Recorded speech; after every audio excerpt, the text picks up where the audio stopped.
I crave sweet and salty between 8 and 9 p.m. What do I do?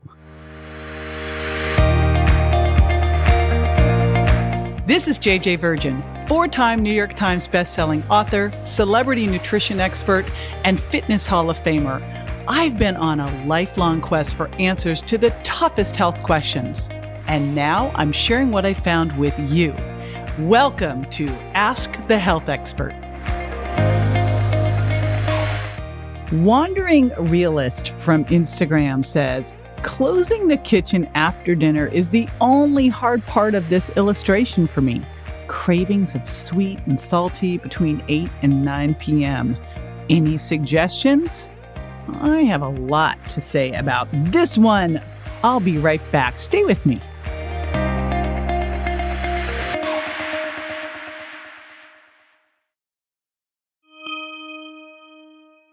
Alrighty, so in my perfect world, our kitchen would lock down after dinner. Like you would have the full-blown, locked doors, can't get in, and they wouldn't open up again until after a good night's sleep in the morning. And that would be that, solve that problem.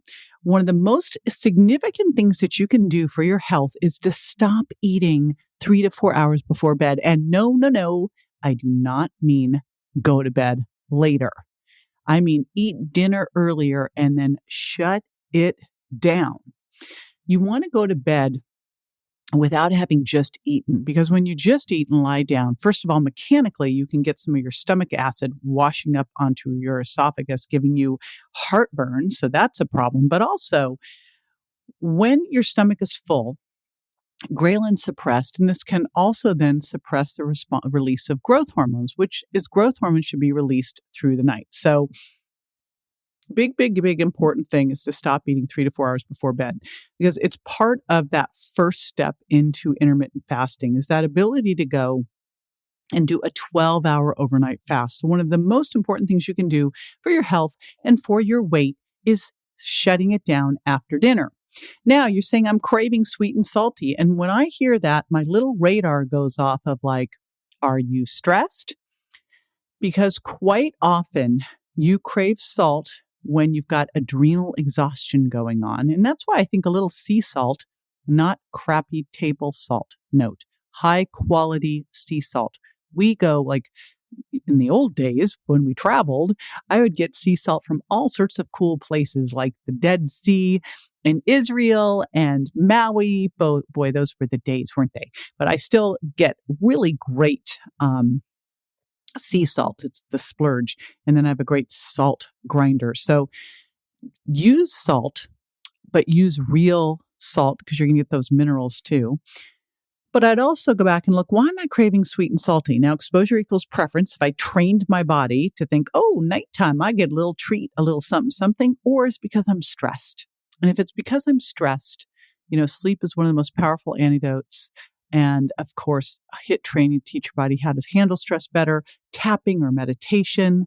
Love my buddy Nick Ortner's Tapping Solution app and my girl Emily Fletcher's Ziva meditation. So find what works for you there, because you're going to get that craving of sweet and salty kind of is that little double whammy of I am stressed. And again, your adrenal gland cries out for salt, but you cry out for sugar too. Why? Well, when we're stressed out, we have unstable blood sugar.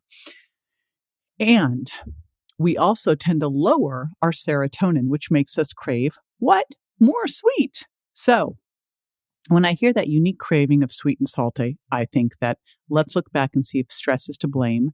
And let's, instead of having that sweet and salty treat that undermines your diet and health, let's instead look at what can we put in place of that as a replacement activity to help your body handle stress better.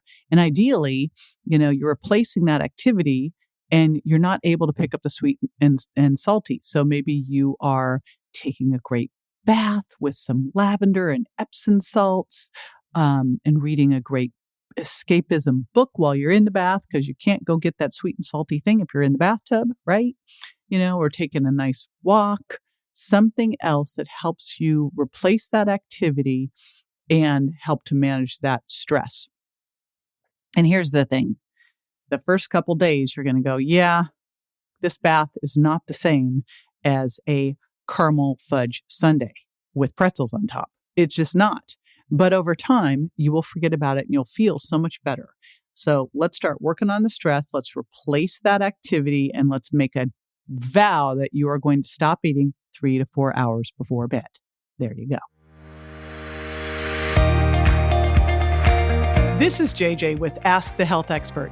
I do this 5 times a week, so make sure you never miss a show by going to subscribetoJJ.com.